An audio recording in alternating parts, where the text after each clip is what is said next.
مساكم الله بالخير جميعا، أو صبحكم الله بالخير.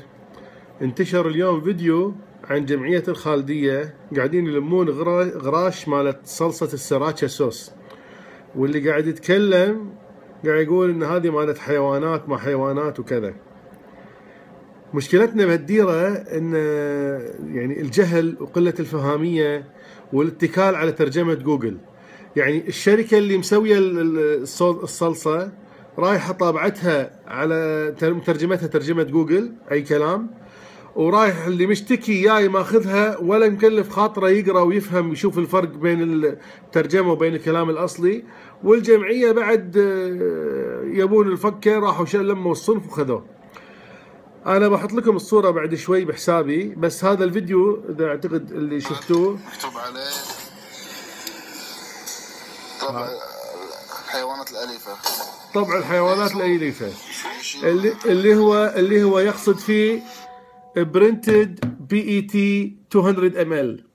printed PET يعني بترجمتهم طبع الحيوانات الأليفة، أخذوا كلمة pet PET pet، فبت حيوان أليف يعني بنزلي قطو تشيل تكرمون. لكن PET ككلمة بروحها منفصلة، بولي إيثيلين مدري شنو الشغلة الثالثة، أنا حاطها في شرح كامل موجود لها. هذه المادة اللي يصنعون منها البطول الغراش البلاستيك اللي هي مالت الماي مالت الصلصة، أي بطل مثل هذا. الحين هذا PET أوكي، قياس 200 ملي، فبطل PET اللي هو بطل مطبوع قياس 200 ملي، هذه ترجمتها.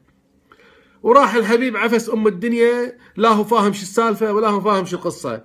فرجاء يا شركه يا مالت السراتشا صوص او اي شركه اخرى تبون تترجمون، تخسروا شويه كم دينار وروحوا حق مترجم يترجم لكم اذا ما تعرفون انجليزي، بلاش ترجمه جوجل.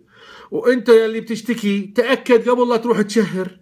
وانت يا جمعيه، اي جمعيه واي سوبر ماركت، افهم شوف دقق قبل لا تحوس المرقه.